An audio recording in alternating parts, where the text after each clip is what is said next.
Vamos ler a palavra de Deus? Livro de Êxodo, capítulo 2, verso 15. Só quem é bonito e achou, diga glória a Deus. Glória a Deus, vocês estão com autoestima boa, hein, gente? Não é que bom, né? Diz assim: quando o faraó soube disso, procurou matar Moisés. Mas este fugiu e foi morar na terra de Midian. Ali assentou-se à beira de um poço. Ora, o sacerdote de Midian tinha 7 filhas. Quantas filhas, irmãos? Meu Deus, 7 mulheres, irmãos.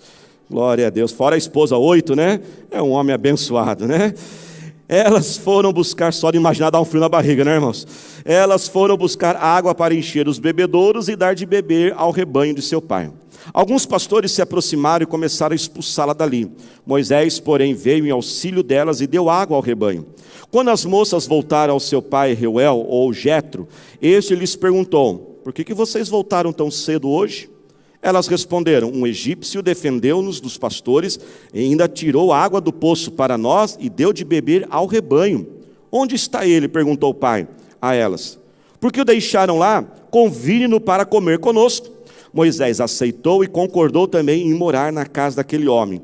Este lhe deu por mulher sua filha Zípora. Ela deu à luz um menino, a quem Moisés deu o nome de Gerson, dizendo: sou imigrante em terra estrangeira. Diga glória a Deus. Irmãos, todos nós aqui que já temos a nossa carteira de habilitação, tivemos que fazer nossas aulas, né? Com o instrutor, para a gente aprender a dirigir. E quando você começa a aprender a direção, o primeiro grande desafio que você tem é o desafio de trocar as marchas, né, irmãos? É o primeiro grande desafio. Claro que tem algumas coisinhas antes, da seta, ligar, mas o primeiro desafio é este. E se você não aprender ali trocar as marchas, você não vai conseguir aprender nenhum outro aspecto da direção.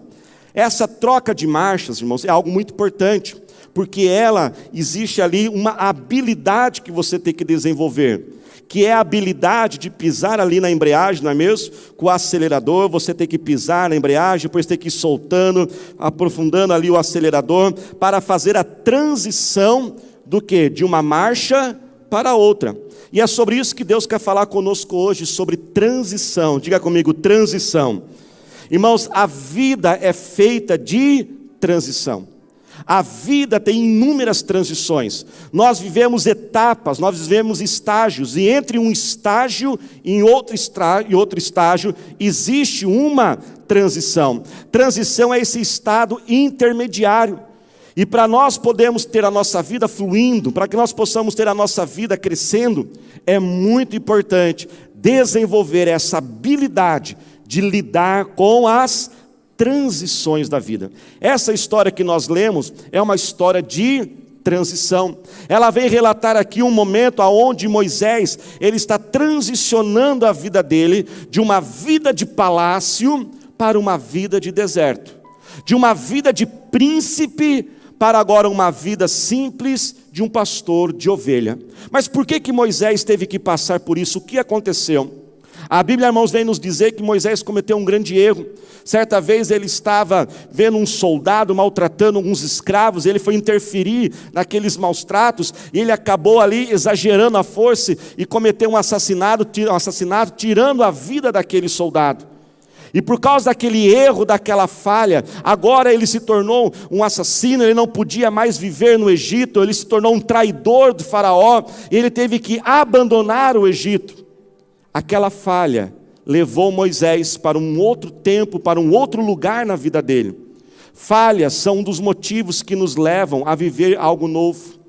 Falhas são motivos que nos tiram de um lugar e levam para outro lugar. Falhas nossas e falhas que os outros cometem conosco. Planos que não dão certo, casamentos que muitas vezes se frustram. Um outro motivo que a nossa vida ela muda de estágios, de locais, são as transformações naturais da vida.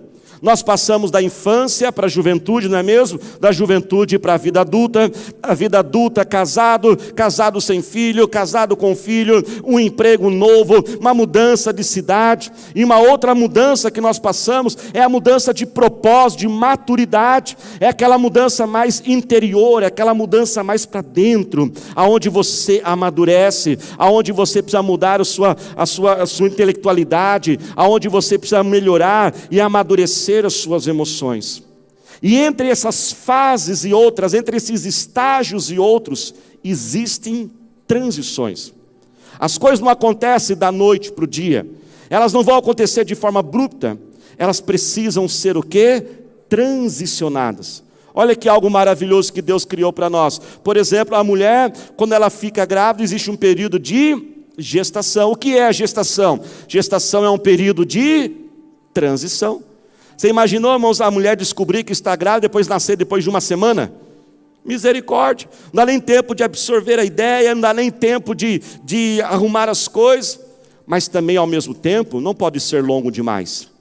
Porque se aquela transição for longa demais, aquele casal nunca vai chegar então à vida de pai e à vida de mãe. Transições têm que acabar. Diga comigo, transições têm que acabar. E muitas vezes nós entramos em transições, e porque não sabemos lidar com as transições da vida, nós ficamos parados no meio da transição. E ficar parado no meio da transição, irmãos, faz a vida ficar estagnada. Muitas vezes não conseguimos retornar para onde nós estávamos, mas também não conseguimos entrar naquele novo que está sendo preparado para nós. Uma vida que não avança, uma vida parada na transição, é uma vida de baixa performance. É uma vida onde você não consegue usufruir de toda a sua capacidade. Você já viu um mau motorista? Quem já pegou um mau motorista aí, que não sabia trocar direito as marchas? Talvez vai se entregar aí, né, irmãos? Mas um mau motorista que não consegue ter essa habilidade de trocar as marchas, essa transição de uma marcha para outra, você já andou com ele? Como que anda o carro? Ele anda tudo assim, né? Em solavanco. Não consegue alcançar o potencial daquele carro. Ele não consegue alcançar a velocidade para a qual ele foi preparado. Muitas vezes, mas quando nós não sabemos lidar com essas transições, a nossa vida, ela fica assim enroscada. Parece que é uma vida de solavanco. Parece que tudo é mais complicado, tudo é mais difícil. Por isso, nessa noite, Deus fala conosco. Transição é hora de acabar. Transição tem tempo para acabar. E nós temos que aprender a atravessar essas transições. Aqui nessa história com Moisés, nós podemos aprender alguns princípios de como nós lidarmos melhor com as transições da vida. O primeiro princípio, irmãos, é o princípio do timing. Diga comigo, timing. Timing é uma palavra, irmãos, que vem do inglês, da palavra time, que significa tempo. E quando você aprende, então, a começar a dirigir, não é isso que você tem que ter essa habilidade do time, não é assim? Da embreagem que você tem que ir tirando o acelerador, e quando você é novato na direção, o que acontece? Você perde o time, o carro morre, ou ele dá aquele solavanco. Para a gente entender essa história, nós temos que entrar no contexto. Essa história, no primeiro momento, parece que Moisés chegou lá no poço e ajudou aquelas moças. Não. Moisés aqui, ele teve que entender o timing. Quando Moisés ele chega naquele poço, ele tinha acabado de cometer aquele grande erro com a vida dele. E eu fui pesquisar, irmãos, quanto tempo levou mais ou menos da hora que ele comete aquele erro, aquela escolha equivocada, até a hora que ele chega naquele poço. E pela pesquisa que eu fiz, irmãos, a Bíblia nos dá a entender assim que não foi muito tempo não. Talvez foi questão de dias ou até mesmo questão de horas. Horas depois de ele cometer aquele assassinato, horas depois de ele perder aquela vida de palácio, ele chega naquele poço, no deserto, com sede, e de repente chegam 7 mulheres para tirar água daquele poço. Mas quando aquelas 7 mulheres chegam, também chega ali uma espécie de uma gangue, uns caras maloqueiros querendo mexer com aquelas moças lá. E agora Moisés, ele olha aquela cena e ele tem que tomar uma decisão. Eu vou interferir nisso? Eu vou deixar esses caras mexendo com essas minas aqui, ou eu vou ficar aqui só olhando, ou eu vou fazer alguma coisa? Vamos lembrar qual foi o motivo da falha de Moisés? O erro de Moisés foi porque ele se meteu aonde não devia ter se metido. Moisés podia pensar, quer saber de uma coisa? Eu não vou ajudar essas moças não. Eu não vou ajudar essas meninas. Eu fui ajudar lá o escravo, me dei mal. Eu não vou cometer o mesmo erro. Ele podia ficar preso naquele passado, como talvez muitos de nós estamos pensando. Quer saber do quê? Eu vou cuidar da minha vida agora. Cansei de ser bobo, cansei de ser bonzinho, cansei de ajudar todo mundo. Se ele pensasse dessa forma, sabe o que aconteceria? Moisés estaria ainda preso no passado. Para ele ajudar aquelas moças, ele teve que entrar naquela briga. Uma briga que não era dele. E a Bíblia também diz que depois que ele liberta as moças daquela gangue lá, aqueles caras mal encarados lá, ele ainda vai tirar água do poço e ainda vai tirar água para os animais. Mas vamos lembrar, gente, um pouquinho aqui, quem era Moisés? Moisés era príncipe, gente. Playboyzinho, da elite. Moisés não estava acostumado com aquele negócio. Moisés, ele não tirava água de poço, talvez nunca tirou água de poço na vida. Moisés tinha empregados para fazer isso, mas sabe o que estava acontecendo com Moisés? Ele estava tendo a rapidez, o time, ele entendeu, vida de príncipe, acabou, aquela vida não existe mais, eu preciso mudar a minha mente rápido, eu preciso me adaptar, eu preciso entender que as situações mudaram. Moisés, irmãos, ele se libertou rapidamente do passado e do erro que ele cometeu. Muitos não conseguem entrar num novo estágio da vida, porque estão escravos e presos ao estágio anterior. Quem está tendo, diga amém. Eles estão ali, muitos irmãos, até idolatram o seu passado. Tem gente que o Deus da vida dela é o passado, o emprego que ela teve, a casa que ela teve, a pessoa que ela teve na vida, e ela está presa àquele passado, ela está presa a remorsos, como que eu pude fazer isso, quando estava com a minha cabeça, ou aquela pessoa me feriu. Moisés, ele se liberta rapidamente daquilo. Ele perdoa a si mesmo, ele perdoa os outros, ele começa a entender, a situação mudou, ele tem uma liquidez emocional, irmãos, uma liquidez intelectual. Liquidez é um termo da economia que a gente usa para referir a rapidez de transformar um investimento em dinheiro. Por exemplo, investir em imóveis é algo muito bom, é seguro, rende bastante, valoriza muito, mas imóveis não tem o quê? Liquidez. Você não acorda de manhã e fala assim, vou vender minha casa, no final do dia você tem dinheiro. Isso é liquidez, é a rapidez, é a velocidade de fazer aquilo. Sabe, irmãos, tem essa rapidez emocional, intelectual. E em nome do Senhor Jesus, deixe passado ser passado. Saia do conforto para entrar no novo. O novo é desconhecido.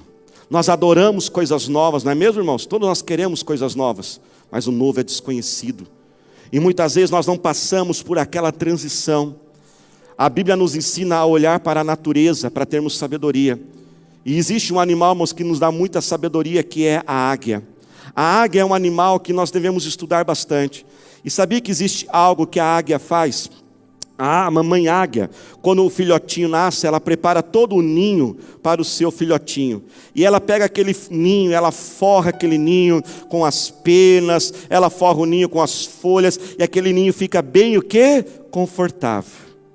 Só que chega uma hora, irmãos, que o filhotinho águia começa a crescer. E ele foi criado para viver no ninho? Não, ele foi criado para voar e voar alto. Deus te criou para voar e voar alto. Deus colocou um potencial dentro de cada um de nós.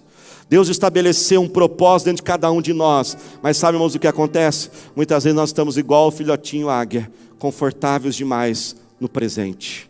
Então sabe o que a mamãe águia começa a fazer? Ela começa a tirar aquelas penas, ela começa a tirar aquelas folhas que forram o ninho, e aquele filhotinho então vai crescendo, e de repente um dia o filhotinho está lá, tudo de boa, tranquilo, tal, aí de repente ele dá uma viradinha assim, e quando dá aquela viradinha, dá um cutucão nele aqui, de repente ele vira para o lado, dá outro cutucão. Que negócio é esse? E os espinhos começam a aparecer agora, as pontinhas dos galinhos ali do ninho.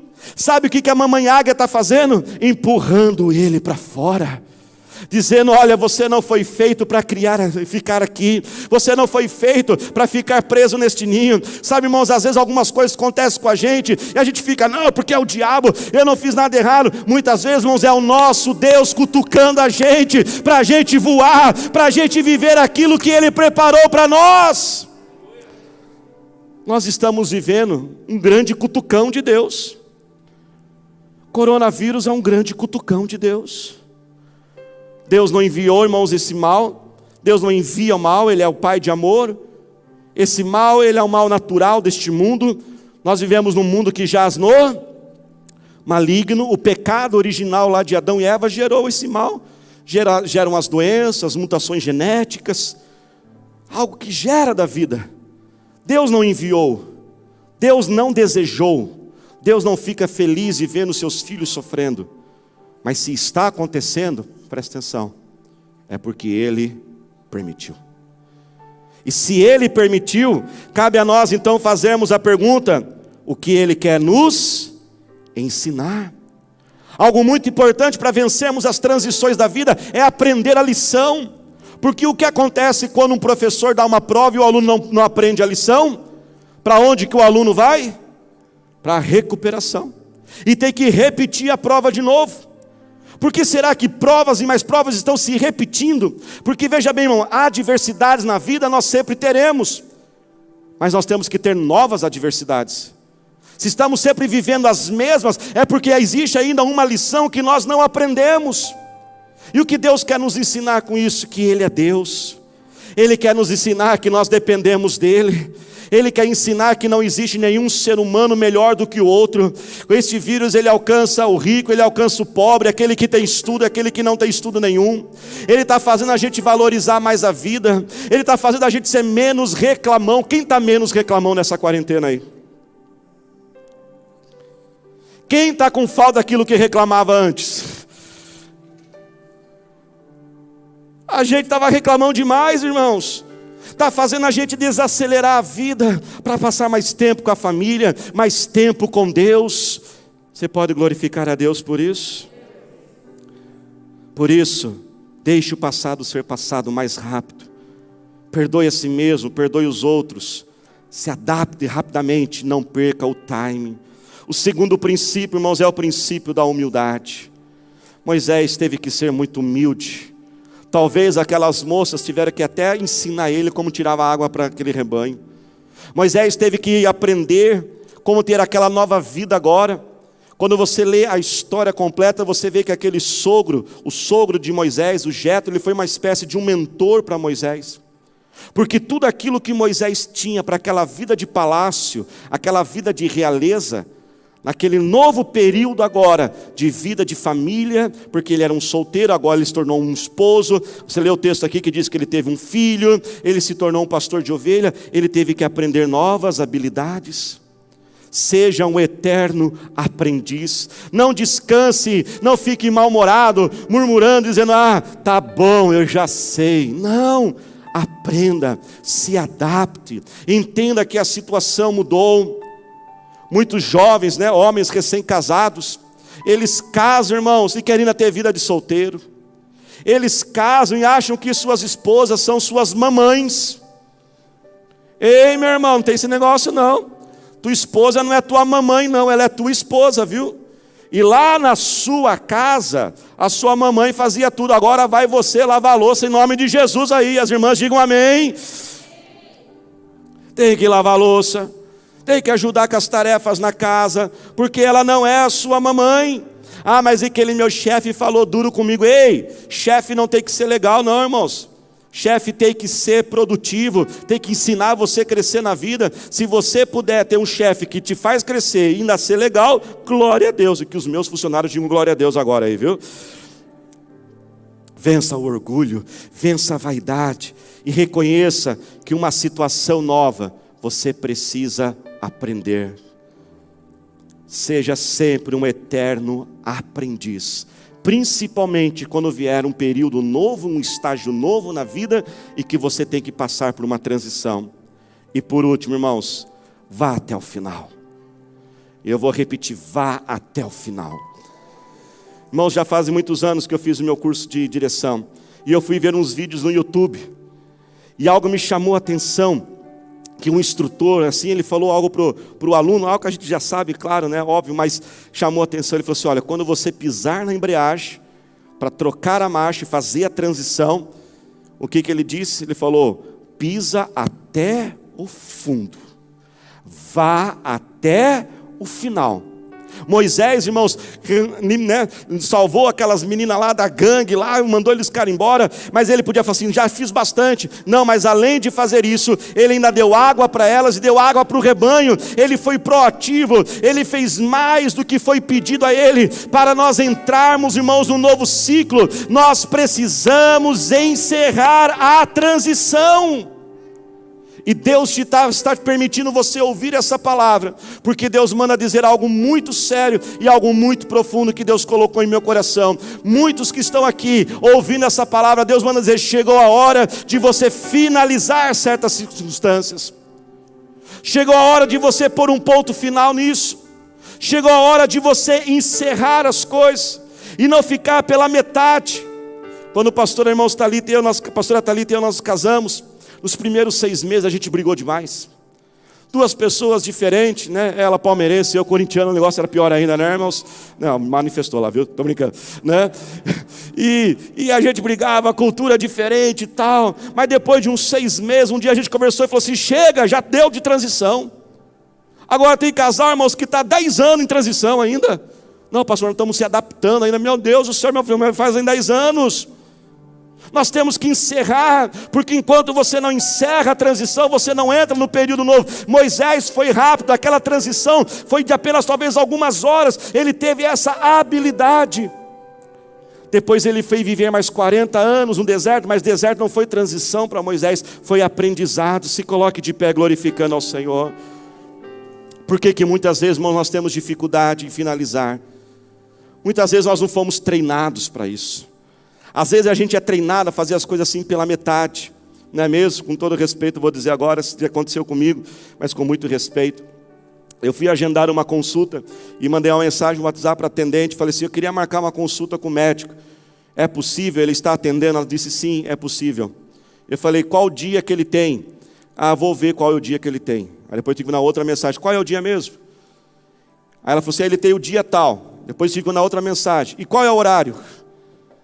Ah, nesse horário, mas ele pode, não pode? E ali, irmãos, eu fiquei pensando, puxa vida, né? A gente que trabalha com comportamento humano, ela podia ter respondido tudo já na primeira resposta. Ó, o dia tal, o médico está disponível, no dia tal, tem um horário de manhã, você aceita isso? Quem está dentro, diga amém. E eu fiquei, parece que é tudo picadinho, é tudo pela metade. Muitos ficam com essa vida pela metade, porque eles sabem que quando concluir aquilo, tem que dar o próximo passo. E o próximo passo muitas vezes assusta. Então ele sabe que se pegar aquele montinho de areia no quintal da casa e terminar a reforma, a esposa já vai pedir coisa nova. Então ele dá uma segurada na coisa. Outros são ansiosos demais e já começam a pensar em outras coisas sem terminar aquilo que começou. Muitos não conseguem enxergar o benefício e ficam pensando, o que eu vou ganhar com isso? O que adianta fazer as coisas desse jeito? Ninguém vai valorizar mesmo o que eu faço. Tudo isso podia ter passado na mente de Moisés, mas não. Ele encerrou e foi até o final ao cuidar daquelas moças. Talvez alguns aqui precisam encerrar um luto. Luto é um tempo difícil, de transição, mas ele tem hora para acabar. Relacionamentos inadequados. Namoros, sabia que namoro foi feito para acabar, irmãos? Ou ele acaba em casamento, ou ele acaba porque acabou mesmo. Não foi feito para 10 anos, não. Finalizar algumas dúvidas. Será que eu me entrego a Jesus? Será que eu pego firme com Deus? Será que eu aceito esse novo? Ah, mas lá atrás era desse jeito. Moisés não ficou duvidando. Moisés foi rápido. Ele entendeu, é uma nova realidade. Talvez finalizar alguns comportamentos, alguns hábitos. Talvez você vai ter que olhar para alguns alimentos e dizer assim, isso aqui não dá para comer mais não. Lembra da pessoa que não troca a marcha direito e fica só em solavanco? Tem gente que é a vida inteira levando solavanco dos médicos, levando bronca do médico, porque não corta aquele doce, oh Jesus, né? E porque não faz aquilo lá, só vive no tranco. Chegou a hora, irmãos, de finalizar. E quando Moisés, ele faz até o final, ele serve aquelas moças. Sabe o que aconteceu? A Bíblia diz que as moças chegam mais cedo na casa. E o pai delas era um sacerdote, homem de Deus. Representa aqui o nosso Deus, amém, igreja? E aquele sacerdote fica assustado, ele fala assim: o que aconteceu? Por que vocês chegaram mais cedo? Elas dizem: é porque um homem nos ajudou. Por isso que nós chegamos mais cedo, fizemos a tarefa mais rápido. Sabe o que o sacerdote diz? Manda chamar esse homem. Alguns já tomaram posse aí. O homem de Deus disse: manda chamar esse homem. E eu imagino, irmãos, agora Moisés lá no poço, porque ele ajudou as moças, elas foram embora, vazaram, largaram ele lá sozinho. E ele pensando: fui ajudar os outros, me dei mal de novo. Ele tinha acabado de fugir do Egito, do palácio, ele não tinha casa, ele não tinha comida, ele estava desesperado, ele não tinha perspectiva de futuro, como talvez alguns aqui estão sem perspectiva de futuro. Ele não tinha como fazer sonho, ter sonhos, mas de repente, irmãos, quem ele olha, aquelas moças começam a voltar e dizem: Moisés, o meu pai está chamando você, Moisés, para você morar conosco. E imediatamente a vida de Moisés deu uma virada. Ele vai morar naquela casa, uma das filhas se torna sua esposa, ele tem filhos, ele agora tem uma família. Irmão, sabe o que Deus quer dizer? Deus manda dizer: eu estou te chamando. Deus está liberando os anjos dele para te chamar e dizer: chegou a hora de você ter uma virada na sua vida. Você pode tomar posse. O nosso Deus, irmãos, é o Deus do de repente, é o Deus do imediato. Basta uma palavra para o nosso Deus, um contato, uma ligação, uma reunião, uma ideia, um contrato, um toque de Jesus de cura, e tudo pode acontecer. E eu quero profetizar, e Deus me deu essa palavra. Levante as suas mãos. Eu estou fazendo uma virada na sua vida. Eu vou fazer algo, e será rápido, será sem sinais, será quando você menos imaginar. Eu estou te chamando, pois eu sou o teu Deus, que realizo um milagre sobrenatural. Basta um dia, comece a glorificar ao Senhor. Deus manda dizer: sonhe alto, sonhe alto. Eu quero falar com uma pessoa, não sei quem é, estou falando isso em todos os cultos. Você que está construindo, organizando, preparando um escritório. Deus manda dizer: não gaste muito de dinheiro nesse escritório. Não gaste com parede, com decoração, essas coisas. Gaste com tecnologia. Gaste com uma boa internet. Porque se você só atender dentro desse escritório, você só vai atender aqueles que podem chegar fisicamente a esse escritório. E não sei para quem isso vai acontecer, irmãos. Deus manda dizer que você atenderá pessoas até de outros países. Através da internet, aprenda um novo idioma. Deus manda dizer, pois Ele está fazendo uma virada, Ele manda te chamar. Levante as mãos agora. E nós vamos fazer algo aqui meio esquisito, mas é esquisito mesmo, viu, irmãos? E o nosso Deus é Deus esquisitíssimo.